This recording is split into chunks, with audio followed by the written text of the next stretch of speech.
This podcast is hosted by RPP. If you are easily spooked, creeped, or offended, this might not be the podcast for you.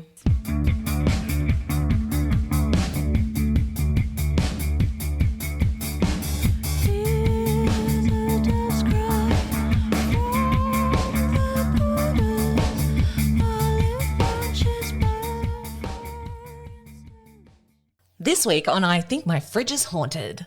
Do you believe his claim that it was self-defense, or do you think something else happened? Samantha Murphy's case was delayed over an unprecedented amount of evidence. And it's such a shame that Rebecca had just been at the Paris Olympics. Hi. Hello. Welcome back. We're back. You can't stop us. This is I Think My Fridge is Haunted, a very creepy podcast for very creepy people. My name is Gemma. And my name is Lana. And we're back for our, it's supposed to be quarterly true crime wrap-up, but it's just true crime wrap-up. Yeah, true crime wrap-up. We miss winter. We're in spring, so... It counts. We're in full spring at the moment. If you're in Melbourne, you know what I mean. Yes. Yeah. I don't know about you, but I didn't think ahead when I planted all the jasmine and... Oh, yes. All, like... Popping off. Like, all the blossoms are out. So as soon as you walk into my backyard, it's like an aromatherapy nightmare or dream, depending on who you are. I was going to say, I love a bit of jasmine, so Yeah. it would just be like heavenly. It's a lot. It's a lot. Yeah, I sent you a photo of it Yes. like 10 days ago. It's massive it now? It is the Vesuvius of jasmine now. Vesuvius of jasmine. See, I'm getting the wall of wisteria at the moment, Yes. and it's just heavenly. I'm waiting for mine to come out. It's not really doing a great deal, It's but not popping off yet. I'm presuming in a couple of weeks it'll be going nuts. Welcome back to our plant podcast. Yes, That we really want. No, we're doing true crime wrap up. We'll say autumn, winter, we'll say. And also, I'd like to say there was a lot that happened. So much stuff happened. I was keeping track of stories as, the months went on. I was like, this episode's going to go for 10 years at this point. We might have to do two. Yeah, we might have to. But I think we've cherry-picked some of our, most interested kind of stories and things like that. And maybe ones we missed, some updates. So, yeah, a bit of a wrap-up. Before we get into it, someone on our Instagram said to do a story on doppelgangers. Yes. I can't remember who. I think that was Amy. It was. Shout out, Amy. Hi, I have a doppelganger story. Oh, shit. Okay. Like a personal one. Okay. And it was weird because that request came up on Instagram, but also on that night, something weird happened. So last Sunday night, I was at dog park dinner because we're really good mates with everybody at dog park, and sometimes we go out to a restaurant, like 30 of us will go. Not with the dogs. They're all got their place at the table. So we get to hang out not in gumboots and wet weather attire. Talking each other like this. And picking up poo. Of course. So, yeah, a couple of the other dog parents, I won't say their name, but I will say that they're Betty and Simba's mum and dad. Betty and Simba. They were at the table and, because we had two tables because there's so many of us, and they tapped me on the shoulder. So I turn around and talking to the other table, and they're like, oh, we saw you today.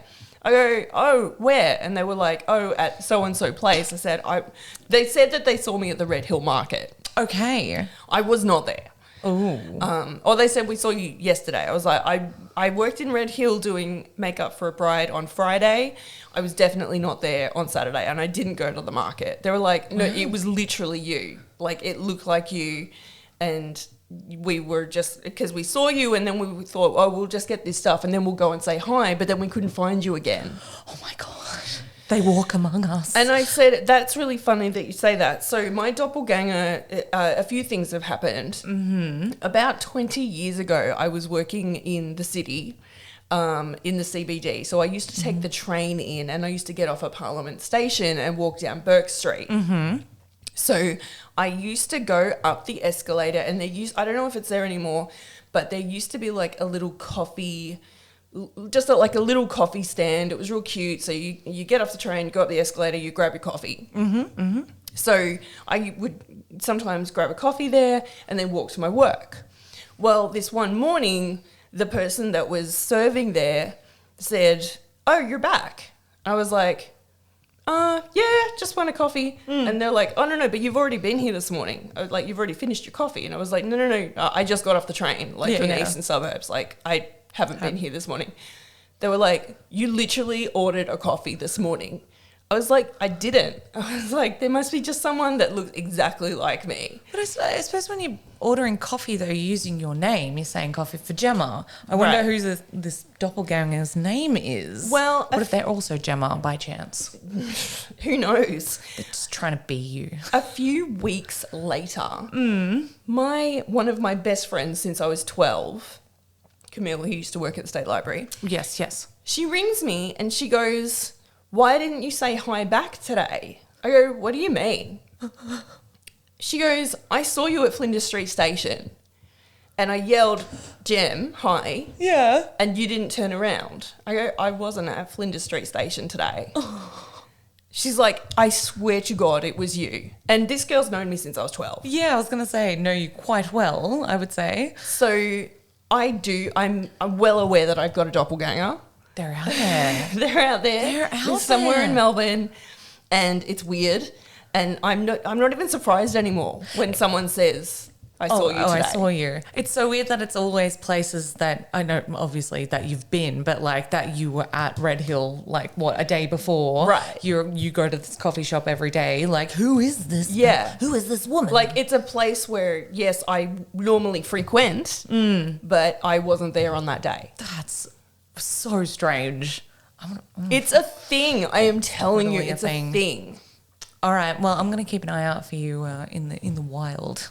I mean, I have to go outside to do that, but you know, It's pretty weird. that is super weird. I've only had it once or twice. Someone was like, "This person looks just like you," and I'd look at the photo and I go, "Do I look like that?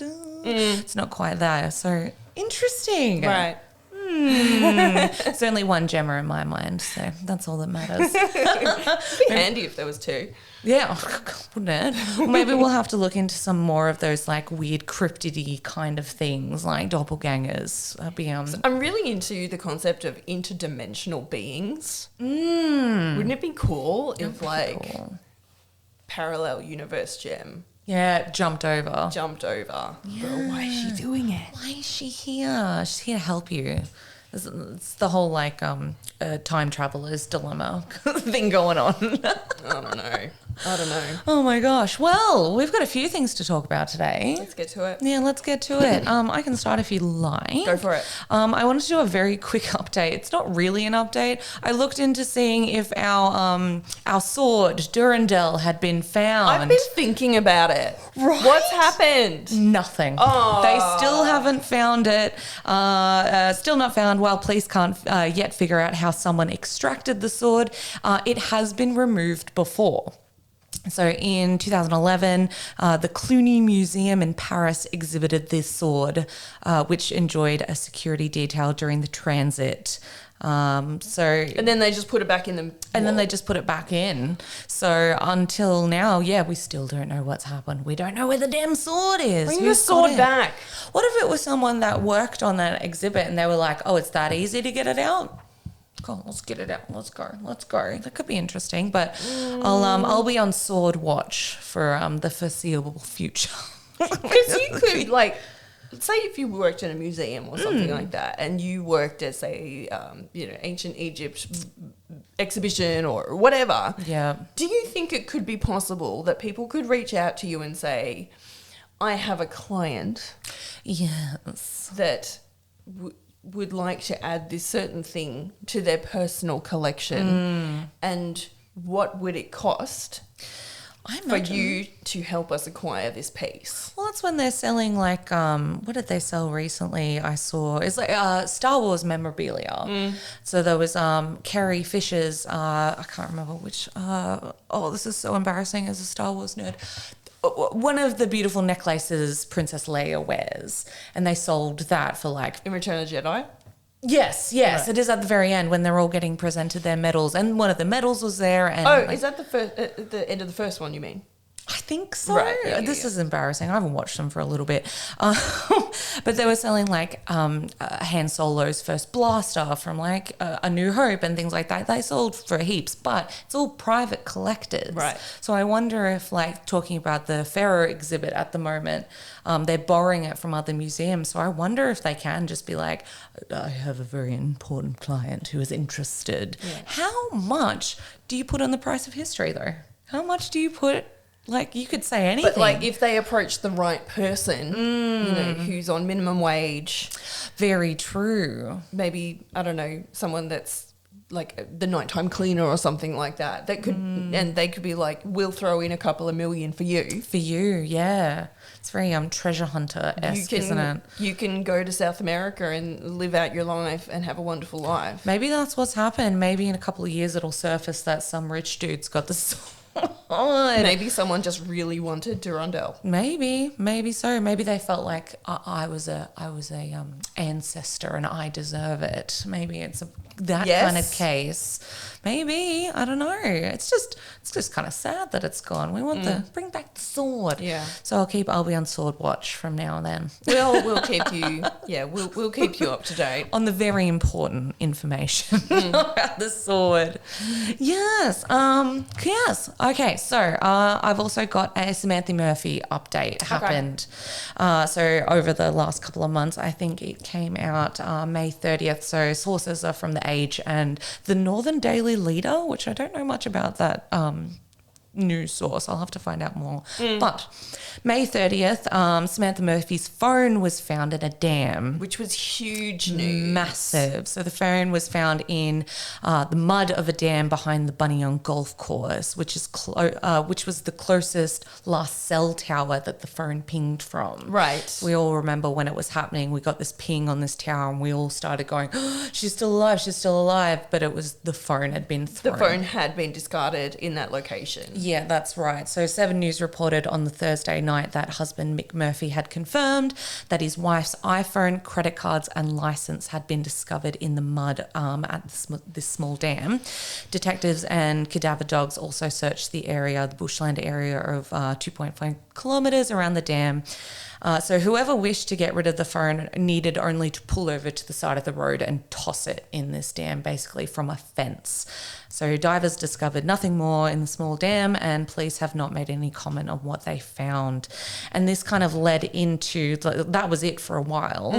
We're all kind of waiting, like something's got to be on the phone. They have to find something more now. So, exactly, like surely this is a massive piece of evidence. And they still might have, but they are not talking. That is it. So when it came to Thursday, the 8th of August, Samantha Murphy's case was delayed over an unprecedented amount of evidence. So I assume the phone is a part of this. Samantha Murphy's alleged murderer, he has to wait behind bars for another 3 months before his case returns due to the unprecedented brief of evidence against him, a court has told. Okay. Patrick Oren Stephen faced the Ballarat Magistrate Court on Thursday, August 8th. From prison, so video link. Prosecutors asked the court to adjourn for the committal mention for 12 weeks, allowing them to go through a brief of evidence which contained CCTV footage described as extensive and unprecedented in the terms of size, which I can't even imagine how much. Yeah. So what do they know? What did they see? So at the moment, Stevenson's set to return November 14th, so in about 2 months almost from this date. Interesting, he also faced driving charges from a crash October 1st last year. I read that too. Yeah, so he was facing charges with careless driving, drink and drug driving over a single vehicle collision involving a motorcycle in Ballarat also. So details weren't obviously aired in court, and it's adjourning till November. So I think we've discussed some of like the rumours, and I am obviously from Ballarat as well, so I've heard many a rumour. And honestly, after hearing about the drug driving charge. I think it's just a case of he was fucked up. Plus the videos of him with the cocaine in the nightclub. I'm pretty sure they were the night before as well that she went missing. So I think it's just a case of he hit her and he knew what that meant. So he's just gotten rid of her. So I don't know. But how can he be smart enough to cover his tracks so much that they cannot find her? Yeah. He's got people on his side. People know. Yeah, that's it. So hopefully by November we hear something, because it's just, this whole year has just been a whole, like, especially as someone from Ballarat, every time I've gone home, it's just like this weird, I don't know. When you drive through that area, you're wondering, have I just driven past her? Exactly all the time. Exactly right. And like, I used to live where he was based as well. So it's just this heaviness over you of like, she could be anywhere and she could be right near me and I'd have no idea. It's it's been a real heart-wrenching one. I think that definitely got to a lot of people this year. So hopefully by November we have some more answers. If not, the police already knowing where she is. Hopefully. Have you got updates on mushroom murders? No, I don't. Oh no. So you tell me. We haven't heard a lot about the Erin Patterson case, but we do know that the trial will be in 2025 next year. That's right. Originally, we thought it was going to be around April 2024. Yes. Now, the infamous lunch, August of 2023. Was it really? So it's going to be almost a full 2 years until they actually present this in court. She has asked for and has been granted permission for the case to take place in regional Victoria rather than Melbourne City. Interesting. Now, why has she requested that? Maybe she thinks that she'll get some sympathy from her local people. I don't think she will. Yeah, I don't think so either. Well, it's interesting to no one has really come forward and said there's no way she could have done this. She's an upstanding citizen. Yeah. No one. No support. Not a family member, not a best mate, nothing. Yeah, no, so I don't know how well that's going to go for her, but I think it will be taken just as seriously as if it were in Melbourne anyway. So it could doesn't even matter. be worse. Well, that's what I'm saying. Like, they could be out there with pitchforks and tiki torches. You know, the regional crowd, we don't mess about. Tiki torches. I'll bring them. I'll bring the tiki torches. Let's go. That could be very interesting. It's I can't believe it's been that long. I didn't even, the timeline didn't even click for me until just then. Ridiculous. I don't know why it's taking so long. I think they're just, preparing the case. I also really know how much more there is to prepare. I mean, yeah, honestly, and it could be her side trying to delay it. Although I don't know how much of a good time she's having in prison, so it can be interesting. Did you see the update about, now international listeners won't understand this one probably, but the update about the bus crash driver that killed 10 people on the way home from a wedding. The wedding, yes. Brett Button is his name. Yes. He was he was sentenced. Yes, he was. Now, I read two things. One said 32 years and one said 24 years. Oh, I saw the 32. That's interesting. The 32. But yes, sentenced to 32 years, which will take him well into his 90s. Yeah, absolutely. The guilt that must be on his mind. And he's been pretty forthcoming with the fact that he feels very, very guilty and that he is suffering the consequences mentally and emotionally from that. I don't think he'll appeal. No. I really don't. No. I think he fully accepts what he's done. It could be a benefit to him to not appeal until, maybe he's a little further along. Who knows? Yeah. Was there an update about, forgive me if I get this very wrong, but also the bus that crashed and fell over the bridge on the Westgate with the kids? I don't know what's going on with that one. I haven't heard anything about that neither either. have I, actually. So maybe, I don't know, that he's now setting an example of what is to be done about something like this. So maybe we'll see that in the near future. Yeah. I don't know. Speaking of appeals, yes. Greg Lynn is planning to appeal his sentence. Bold. They call them the camper van murders, don't they? Or the camper murders. Yeah. So it was an elderly couple, Carol Clay and Russell Hill. They were actually in an affair. Yes. I believe they were both married, and they went camping together up in the mountains northeast of Melbourne, about 3 hours northeast. They went missing for months and months and months. Their camper was found burnt out. Eventually, their charred remains were found in the general area. A man named Greg Lynn, who was a pilot, was charged. He recently went to trial and he was convicted of the murder of Carol, but not the murder of Russell. Yes. Interesting. Why was that? Do you have more knowledge on that? So what he claims is that he and Russell had an altercation because Russell, he had gone out there to go, allegedly, to go hunting. And he did have firearms in his truck.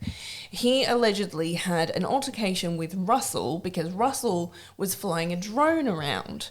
And apparently Greg didn't like this because it was noisy or whatever. Whatever. The space is huge. Move somewhere else. Yeah, just move over. Oh, come on.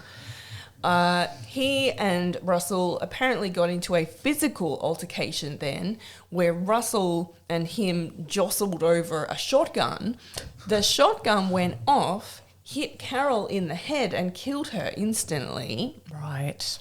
To which Russell gets angry. Then they jostle over a hunting knife and Greg stabs Russell in allegedly self-defense. Yeah.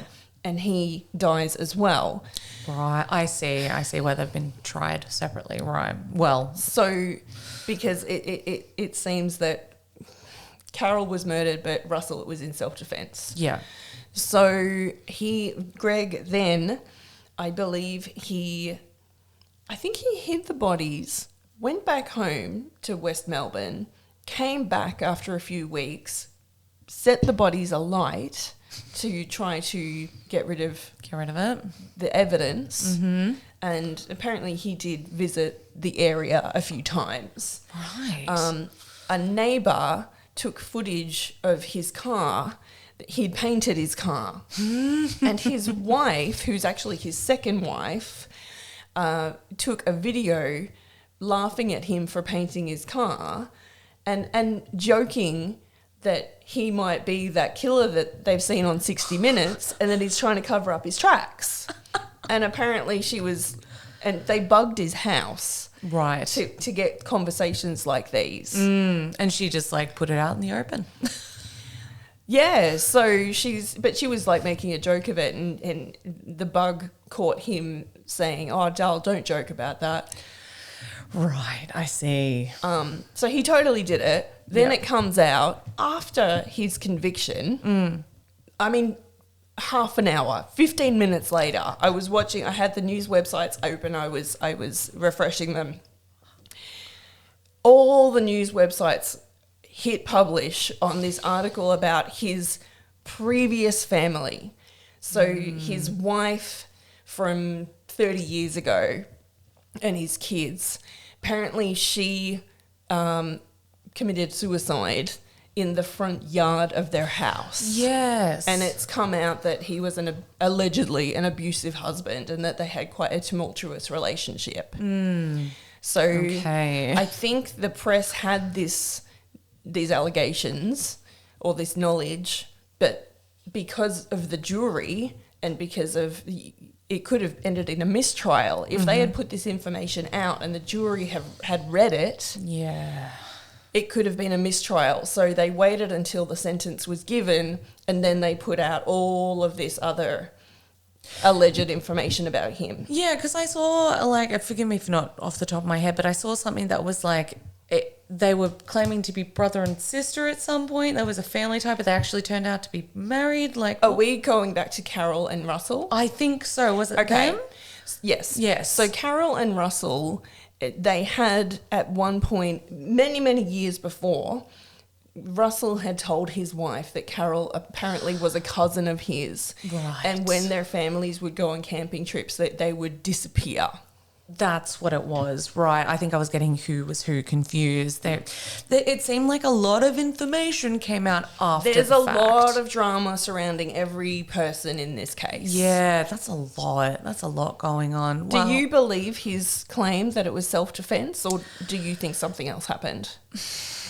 Like it could have, but it seems like a shotgun to the head is a little bit too purposeful in my mind. And if that happened, whether you did it on purpose or not, then you've got this other guy standing right there. It just doesn't, I don't know, it doesn't quite add up. And especially now knowing that the don't joke about that and going back and forth, like it doesn't seem quite like an innocent person. You know what I mean? Like from the things I've seen, I'm like, I don't know how I feel about this. So Right. I'm going to lean on to the no side. I think he did it.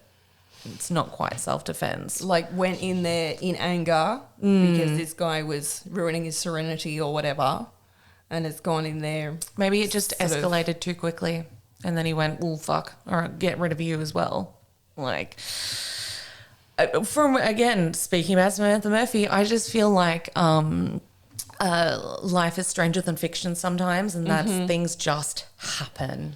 It definitely points to him purposefully killing Carol because otherwise why would he do away with Russell? Yeah. Like Russell's seen something. Russell has witnessed something happen. Yeah, exactly. And you can imagine the adrenaline's running and it's like, my life is over now, and especially if this person's also alive. It is 100% confirmed over. Remember 2 years ago when this case was still called the Button Man case? Yes, that's what I got confused with all the names. So before this case, before the bodies were found and before they had a suspect, the kind of the urban legend suspect was this eccentric person that lived in the woods called the Button Man. That's right. And it was like, oh, the Button Man's gone around killing people. It just turned out he's just an eccentric guy that likes to live in the woods because people suck. People do suck. I don't blame him. And, you know, proving his point, they pointed the finger at him saying, you're murdering campers. And he's like,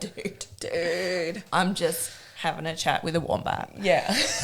Leave me alone. Leave me be. Yeah. Yeah. It's always This is exactly why I come out here. Yeah. Well, I mean, if in any indication of the stories we've done, it's usually the person closest. It's not some random that's come out of nowhere. Yeah.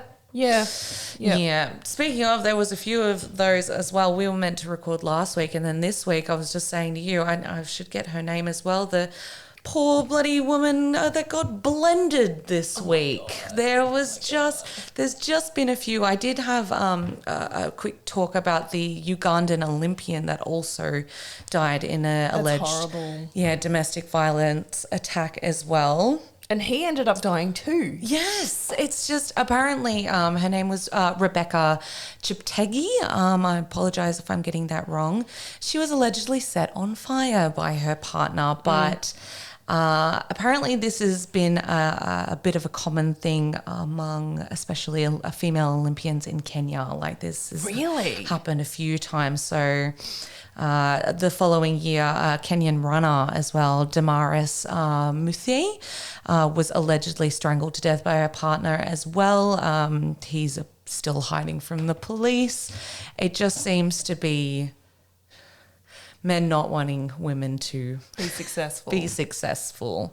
And it's such a shame that Rebecca had just been at the Paris Olympics and That's so this horrible. happened. So again, So she, I heard, went down the street screaming she's on fire and some people helped her. She passed away though, didn't she? She did pass away, yes. And it was allegedly, from what I can see, quite public, yes. Right. So I think, again, I don't want to assume anything about Kenyan culture. I don't know what it's like at all. But if this is, I don't know. How Is it a pattern or is it just coincidental that it's happened a couple of times? There was, from what I saw, was the latest string of alleged gender-based attacks on female athletes. So And like we've seen this year, what if it's just people setting each other off, going, well, if he did it, maybe I'll give it a go and do this. And that's it's horrific, and it's hard to kind of and I don't blame anyone for not wanting to keep up with it. I've got a page on Instagram that's femicide basically, and it's a woman. I had her name, I think it's on my phone, unfortunately, that keeps track of every single woman that has died this year in Australia. And Isn't it Cherie something or Cheryl something? Sherry, something like that. Something like that. And it's really lovely. Not lovely, but it's nice that it's not just posting about who it is, but she does a good paragraph about who this woman was, what happened and what number she is this for year. the year. Because we're into the 50s now, aren't we? Yeah, the last time I looked, it was 58, I believe. Shirley Moody, Femicide Watch. So it's AustralianFemicideWatch.org. And she shows their faces if there is a photo of them, and their name, writes about them and information, and just keeps the conversation going. And last time I checked, it was, 58 women had been killed in Australia. And it's just like... It's a lot. It's well over double. And it's hard not to look at this and go, there's a trend happening. Yeah. Whether it's the manosphere, whether it's these echo chambers that they're able to bounce before back. People come back to us and go, oh, women kill women too. I think 2 out of the 58 were the women were a perpetrator. Yes. Talking, God, I don't even want to get into it, but like the daughter that killed the mother earlier this year, like there is things that happen, but it is it's guilty until proven innocent at this point. And the ratios really do outweigh opinions like that, I think. We're not saying it doesn't happen. We're just saying that this is quite a pandemic that's going on more prominently this year. Right. And it just, enough is enough, guys.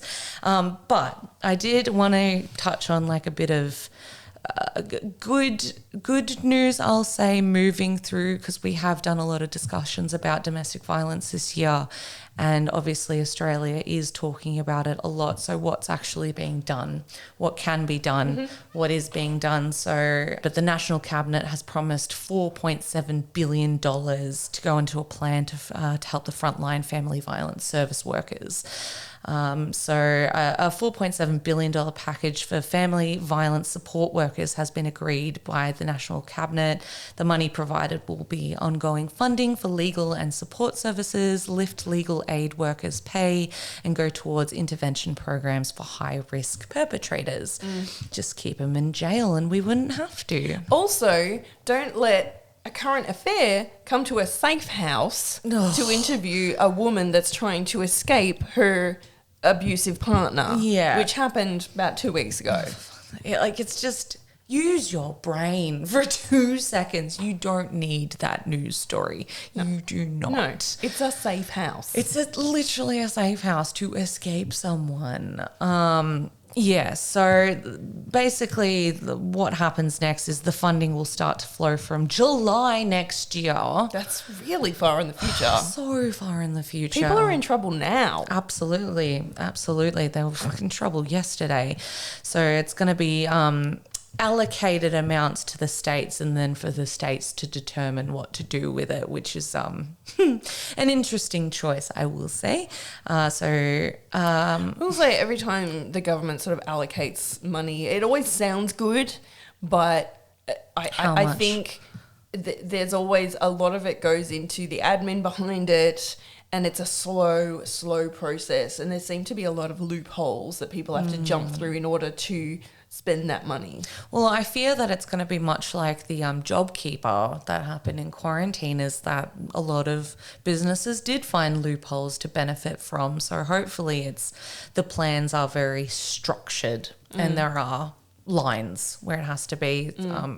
One of the examples is about 800 million of the renewed plan will be committed to lifting funding to legal aid services and improving pay, with a focus on responding to gender-based violence as well. So how much is actually going to be going towards each state, and how much, and what is it actually going towards? That was the thing I was trying to find.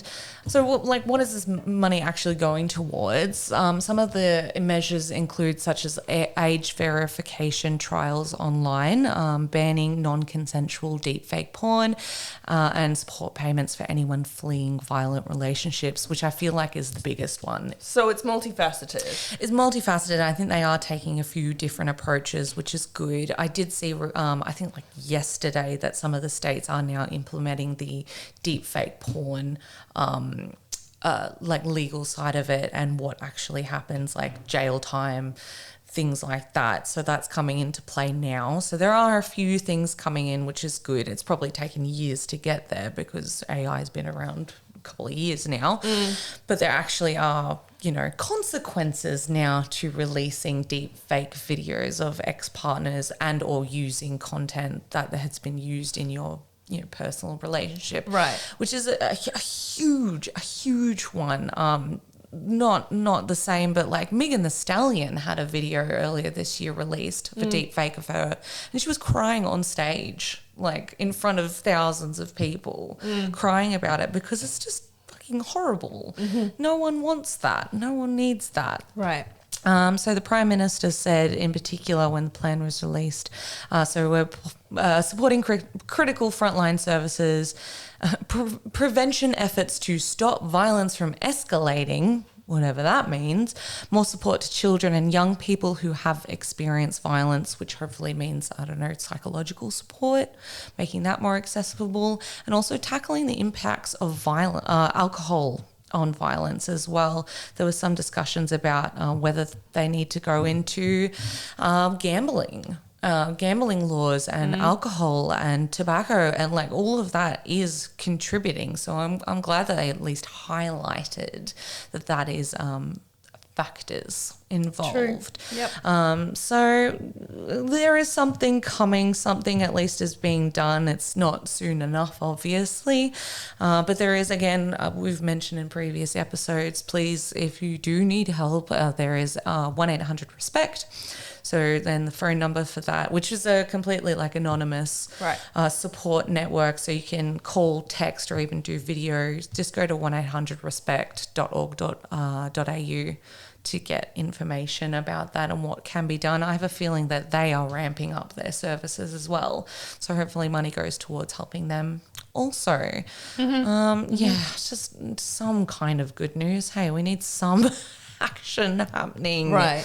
It's I just feel like every time I've looked at the news this year, it's just been something else. And the fact that I saw this article about a woman literally being put in a blender a few days ago, and I went, seems to be on trend, doesn't it? It's in Switzerland. You don't often hear about true crime from Switzerland. No, that's it. Yeah, it says on heavy.com, Christina Joksimovic. Oh, very good. Very well done. Christina Joksimovic was a Miss Switzerland finalist who police believe was strangled by her husband and pureed in a blender. Oh, come on. She won the title of Miss Northwest Switzerland in 2007. She entered the nationwide competition in the same year, losing the crown to Amanda Amann. Anyway, so the homicide occurred in Binningen, Switzerland, although it occurred on February 13. A new court ruling on September 9 revealed the graphic details of the homicide, including that the husband, who unsuccessfully was trying to get released from prison, is said to have strangled his wife and then chopped up the body. They're not giving a massive amount of detail on this. For example, how much of her was blended? Yeah, how much? And if she was, if that did happen to her, how do they know that she was strangled?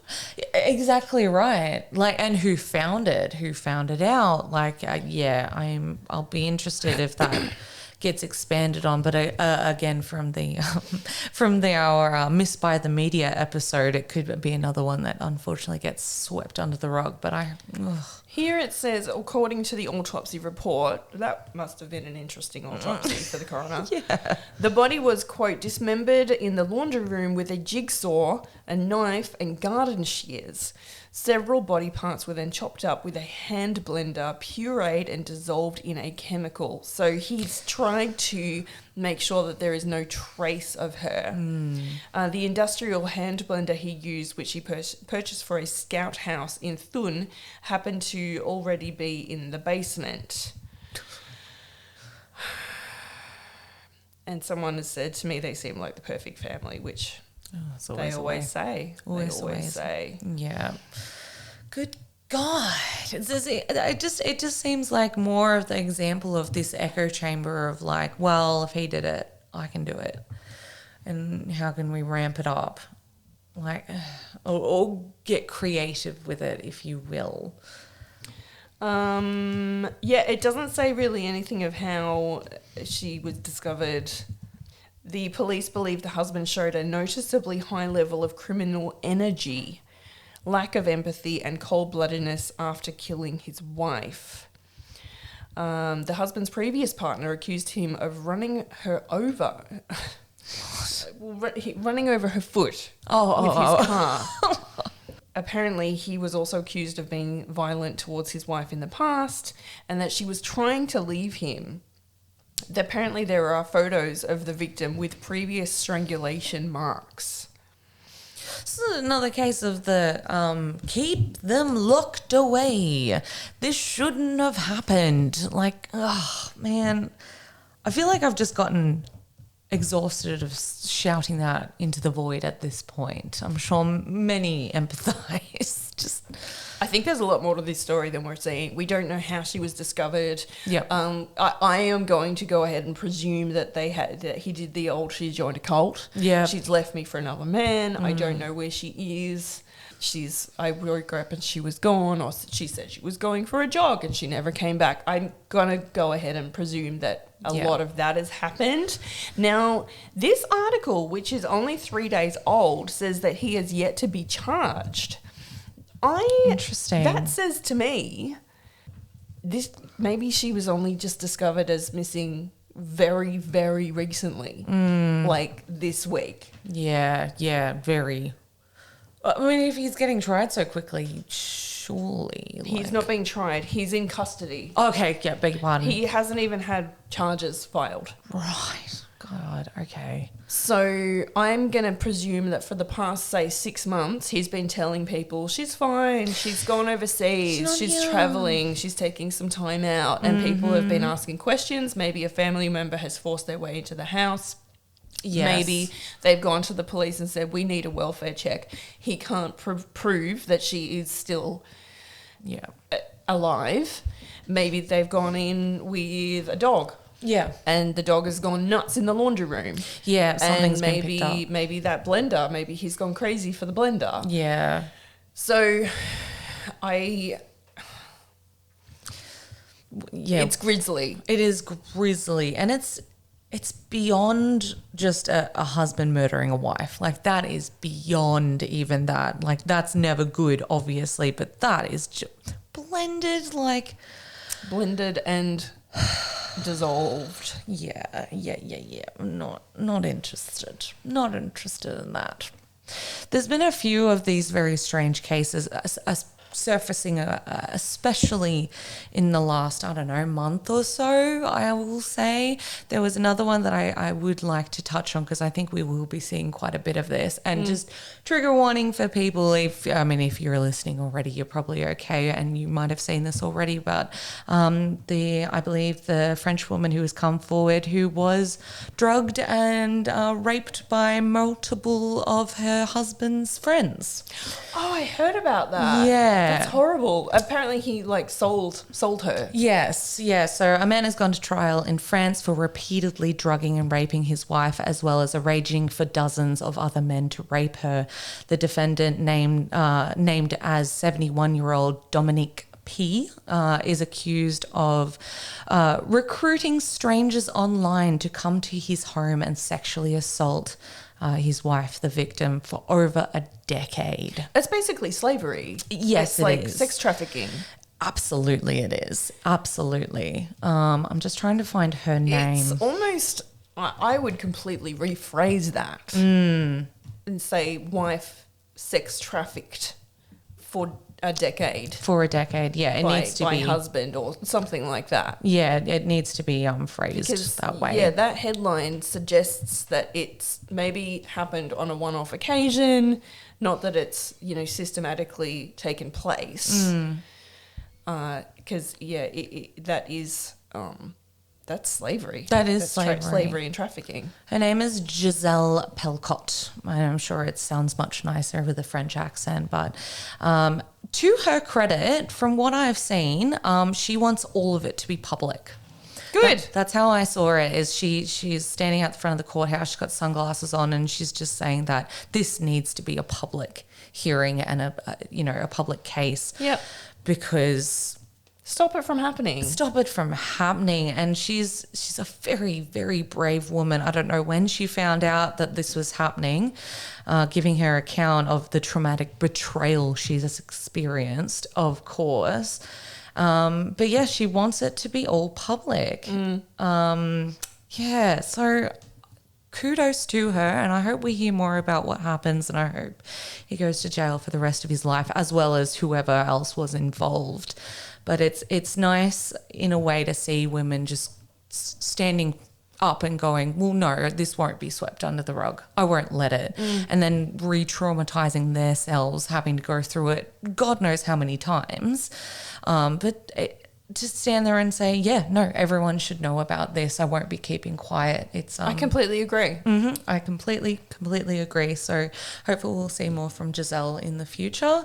You can obviously go read about it if you are interested. But it's just, what a horrific set of circumstances that has happened. And you're right, it is slavery. It is trafficking. And she had no idea. She had no idea. So she was, from what I understand... Because she was drugged? She was drugged. Right. Yeah, so she'd be drugged. And I think I saw somewhere she just thought she was a really heavy sleeper. Whoa. So she had no idea it was happening. So I'll have to read more about how she found out in the end. Admittedly, I was seeing the headlines going, whoa, that's quite heavy. I don't know if I can do that. So dark. So dark. And then, just... used and abused for years and years and years. So big ups to her for wanting to make this all public, because we need to know about it. That's a lot. There's a lot of heavy stuff. Hey, you got anything else? I was gonna say, I just went and had a look at the ABC has a great section of good news. I was like, let's have a look at some good news. Can I give you a fact from the freezer? Oh my God, I would love one. Facts from the freezer. Facts from the freezer. So this was also told to me at dog park dinner. Oh, sounds great. And I said, I'm going to use that. I don't know why, but we were talking about cassowaries. The world's most dangerous bird. I love cassowaries. Now, a cassowary is it's like a really big flightless bird. It looks like a dinosaur. It lives in the jungle up in North Queensland. It's red. It's got blue. It's like if you saw it, you'd know what it is. You'd know it. Yeah. It's like apparently super angry, super dangerous. Super mad. It's like emus on crack, basically. Yeah.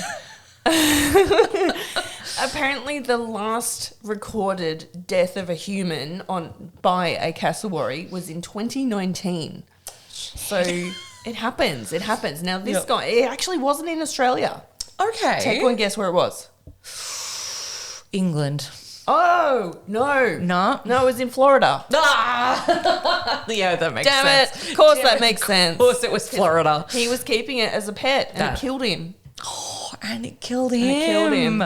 No, cassowary said, no, not on mine. Yeah, not my turf. Enough of this. Oh, that's so... I love cassowaries. I used to live in North Queensland, was quite young, and I have a very hilarious photo of my first birthday. I don't know if you remember back in the 90s where for birthdays you'd get the big fluffy dress, like these massive lace and fluffy dresses used to be the thing. So it's a photo of me at 1 year old in front of a cassowary cage and then a crocodile cage, a little too close in this massive pink lace dress. 90s parenting. Biggest smile on my face. No, those animals couldn't possibly grab that fabric and pull her in. She'll be right. She'll be right. And I obviously, as a kid, no idea how dangerous they were. Fascinated by them, getting as close as I could. So that was a very funny photo. But we saw cassowaries just in the wild when we were on Rainbow Beach, which is a couple of hours from Cairns, so still up there. Yeah. And they used to just be around. I heard a great story about a tiger snake getting into our house as well. My dad and his mates, just in the front foyer, just snaked up. And I'm always very conscious of tiger snakes where I live because we live on the edge of farmland. And I know there's tiger snakes around. Yeah. I know. But I mean, They're they're scary. I think they had to beat it out of the house with fishing rods. Come back from a fishing trip, big old snake there. But they just used to roam around. I don't think that'd be the case anymore. And there you go. I love cassowary. I'm going to post cassowary this week. Watch out for that. Thank you. Just some fun headlines to make us feel good. When I mentioned to you, as you are going, Disco Club gets women back on the dance floor at sellout events across Australia. Disco Club. Disco Club. So what is Disco Club? What do you do? Well, I'll tell you after I've been because I have a ticket. That's right. So apparently Disco Club, it's this one night only. It tours around Australia. It's a nightclub for moms. And ladies over 40 that don't have the time to stay out all night because they've got to be up in the morning to take the kids to football or swimming lessons or, just adulting. Yes. So Disco Club goes from 6 till 10 p.m. and plays all the R&B Friday hits. It's fantastic. It's also a ladies only event, I believe. Yeah. So my friend Stacey told us about Disco Club and it was on the weekend of our friendship weekend away. We normally go out to regional Victoria somewhere and we were at dinner and she goes, look, I can't come to Bitches Week. It's called Bitches Weekend. Bitches Weekend. Sorry if that offends anyone. It's just what it's called. She said, I can't come to Bitches Weekend because I'm going to this thing called Disco Club and it's really important. I'm like, what's Disco Club? She tells us about it. We're like, Bitches Weekend's going to be in the city. We're having a metropolitan edition. It's going to be a city weekend escape and we're going to Disco Club. That's awesome. So it's just really interesting because, I'm just like, so what? We can go night clubbing and still be in bed by midnight. Brilliant. Yep. And it's actually run by these two podcasters, these two chicks. Oh. And they just invented this Disco Club thing and people go crazy for it. It looks so good. I'm so interested. I wonder if we can speak to the other podcast and be like, hey, can we have a Fridgies night? See, look, I wouldn't mind doing one new metal. Like a new metal disco club. All Evanescence, all of it. Yeah, just like Linkin Park, Evanescence. That's right. It would be so fun. Well, I'm going to keep an eye out for Disco Club when the next one comes because I really it sells wanna go. out so fast. It's so nice to have an event where it is not based around going out till 3 a.m. and drinking. I've recently turned 30, so I'm very knowledgeable on this. But it's probably something I've been craving for a long time. But, once I got over the threshold, I was like, I can just do other things. But I want to go out. I want to have a boogie. I used to love clubbing. I mean, I was a bit of a clubbing queen, staying out till sunrise, all that stuff many, many years ago. Oh, yes. And I would like to do it, but I don't want to go to a thing that starts 11 o'clock. Right? I'm sleepy. Yeah, a lot of times, the party literally don't start until 11:45. That's right. Because I don't know. Peeps are drinking at home and then they're coming in on the train and I don't know. It's just so bloody late. It's too late. 6 till, was it 10, 11? 6 till 10, I think it is. That's what I want. So good. I love it. Tucked in bed by 11:30. I tell you what, the tragedy though, it's the same night that Red Handed are in Melbourne. That's right. Red Handed, the podcast from England, who I love. Yeah. But maybe it'll finish early enough that you can go afterwards and Saruti and Hannah, hi, have drinks with us. That would be awesome. Oh, look, the last bits were just some like cool headlines that I liked. I saw this one that was very sweet. That was gaming space. The Zone helps neurodiverse, autistic and ADHD gamers build up their friendships. I haven't really spoken about a lot on here, but I'm a big gamer. It's my the hyperfixations and ADHD activist. ADHD activist. Woo! But it was really, really nice. I believe it was Perth. There we go. So it's 400 kilometers north of Perth in Geraldton. The Zone space has opened it's kind of like a couple of hours where people can just go, and they've got Xboxes and computers, and they've got VR and everything. And it was a really nice read to just see that, my kid wouldn't go out and make friends or couldn't make friends at school, just doesn't get it. It's just not the right space. And now there's a beautiful like kind of chill out zone, which we kind of have one next door as well. We've got the youth centre next door. Didn't you know why? Because not all kids are into sport. We're not into sport. Raise your hand if you're not into sport. I just wasn't good at it. And because I think just a lot of schools just presume that the way to get kids interacting is by kicking a ball. Yeah. And, not every kid is like that. Some kids are crafty and they want to be creative, or they want to engage in something but also be able to socialize. And that's the best thing about video games is like you don't have to be face-to-face with someone or doing like a high-intensity sport. It's just an activity you can do together. Yeah. There was a beautiful little boy, I think he was like 8 or something. He said, when I'm at home, no one really ever wants to play with me. So that's the kind of the main reason I go here. It's just so fun, and that makes me go like I wish I had something like that. And it's really nice to see that, especially kids. Like maybe we could put together a night where like history buffs meet up. Oh my God. I would love that. Oh, that would be awesome. So, yeah, maybe there is like, we have so much fun with our little live shows that we do. It would be so fun to do events like that. And as you said, Disco Club was started by podcasters. Maybe we could start something as well. That could be really, really fun for all the weirdos that... don't play sport and we don't go clubbing anymore. Shall we do some housekeeping about what's happening with season 8? Yeah. So as you know, we've finished up season 7. Season 8, we have decided we'll probably start in, did we say late November? Late November. We're going to be recording through November. So the episodes will start coming out late November. So we go through the Australian summer. Yes. And our theme is going to be, it was going to be maritime and pirates, but it's actually going to be adventure.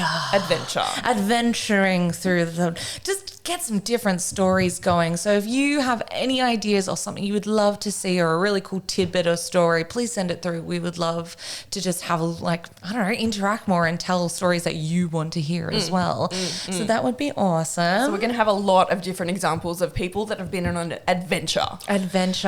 How it ends, the tragedies, the victories. It's going to be really, really fun. Also, if you have a pirate ship by chance, let us know. We're on the market for a pirate ship. On the hunt for a pirate ship. That would be great. So that's the go at the moment. Obviously, between now and November is Halloween. Halloween time. So definitely watch some activity there. We can't let a Halloween pass by without getting involved. So we'd love to do that as well. Yep. And yeah, we're going to get a little bit more snappy this time. Tight turnaround. Yeah. Oh my God, I've had such a fun time. There's just so much that has happened this year. I'm looking forward to like a little bit of a rest and then get back into it. Yes. And again, thank you so much for your support this season. It has been really, really fun. I've had a great time. Where can they follow us? Where can they follow us? Every single platform. I think my fridge is haunted. Probably Instagram's our biggest one that we use. And then, of course, on YouTube, if you listen to us on any podcasting platform, please go follow us on YouTube. You can watch. You can see all of our hand movements and how excited we get and my confusion on my face. And then we can do more. We're talking about maybe some other kinds of content as well. So keep an eye out. We'd love to see you there. But yeah, send us a message. Join. I'm going to keep Bagel Gang. The Bagel Gang. Yeah. Send, if you're on YouTube or even if you're on Instagram, send us a bagel emoji in the comments. That would be awesome. Oh my gosh. Well, shall we wrap it up? I think we should before it gets too... Until next time. Until next time, everyone. Be creepy. But don't be a creep. Bye.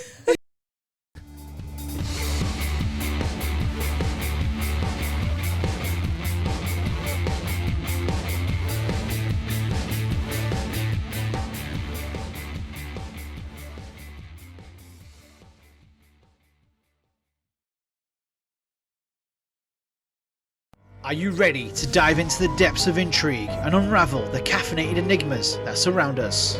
Look no further than the electrifying world of Caffeinated Conspiracies, the podcast that's about to jolt your curiosity awake.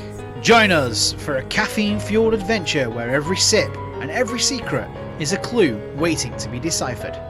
In each episode, our dynamic hosts delve into the most thought-provoking and jaw-dropping theories that will leave you wide-eyed and pondering.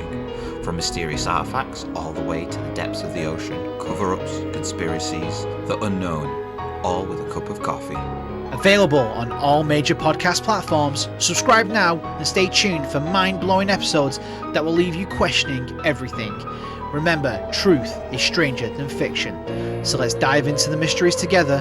Join us on Caffeinated Conspiracies, satisfying your curiosity one cup at a time.